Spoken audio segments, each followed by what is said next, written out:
Lighting can be very tricky on a webinar based on your skin tone.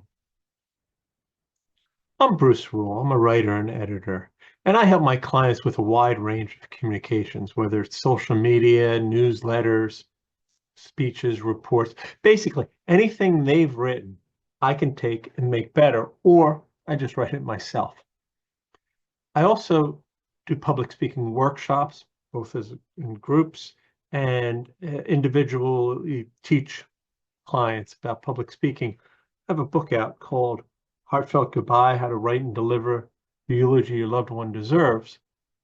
And I had an interesting conversation with somebody the other night, and it was it was a little awkward because anytime you start talking about somebody's skin tone, it just feels weird in today's very sensitive society.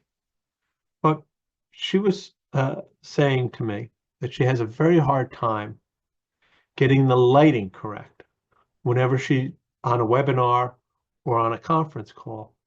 And the reason is that she has a very dark skin tone that it's a little bit unusual shade. And she says it's very hard when she gets on a webinar to get the lighting correct because she'll say, can everybody see me clearly? And she can see that her features can be blanded out a little bit. And of course, nobody wants to say anything to her. And she said she knows it's because of people are a little concerned about talking about people's skin colors. And it's a shame because I think it's perfectly legitimate to talk about lighting on particular skin tones. A lighting on me would be better for somebody of my skin tone than perhaps the same lighting that would be on somebody with a very dark skin tone. There's nothing racial about that. There's nothing hypersensitive about that. It's just getting the lighting correct, But she says she has a very hard time getting feedback, and it's frustrating. And I didn't really have much of a solution exactly how to handle the lighting because I don't see her on a webinar. We were talking in person, and I have not seen her on camera.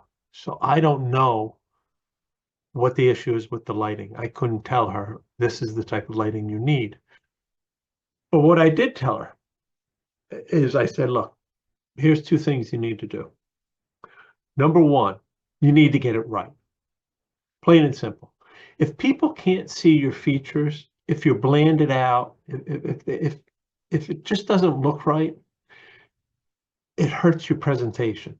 You become less persuasive, less convincing, because they need to see you. They need to make that personal connection with you.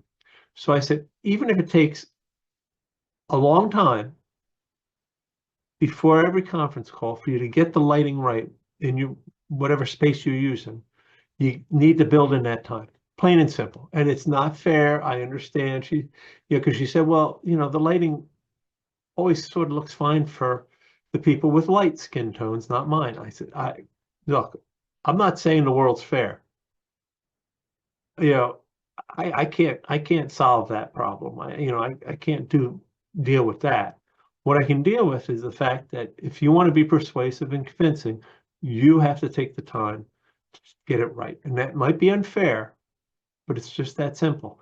And if that means you have to build in extra minutes beforehand to get the lighting right before the webinar starts, you should do that.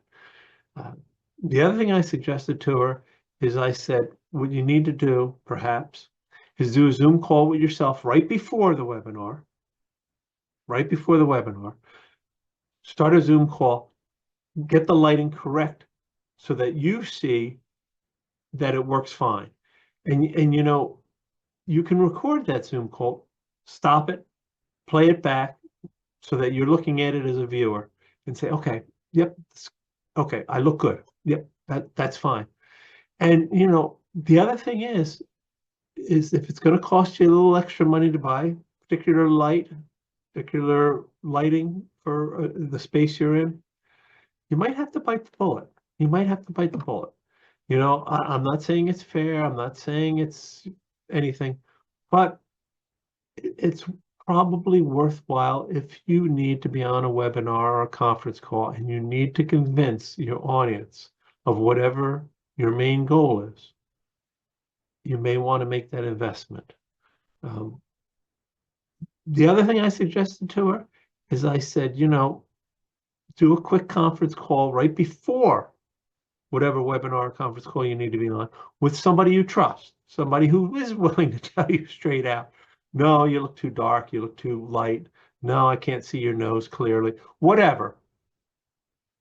And do it with that person. But you got to be careful on a webinar. You got to be careful on a conference call. You know, if you're dealing with people that don't know you very well, if you're dealing with people who report to you, for instance, they're going to be very shy about saying, yeah, we can see you clearly, or, you know, yeah, you know, it's too dark or whatever. So don't trust that. Don't wait until you're on the webinar to get the lighting correct. Again, it might be unfair that you have to take those extra moments if your skin tone is a particular color and the camera doesn't pick it up well.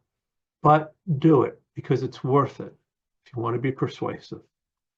I mean, what do you think? Am I like crossing a line here? Do you think this is too sensitive a subject? Do you have different advice on what should be done with different skin tones? I'd really appreciate you sharing that, because as this person I was talking to said, there's not a lot of videos out there explaining how to handle different skin tones with lighting on these conference calls. Please like and share this because I do think it's important. Subscribe because that helps me, it helps YouTube. And until next week, take care. Bye.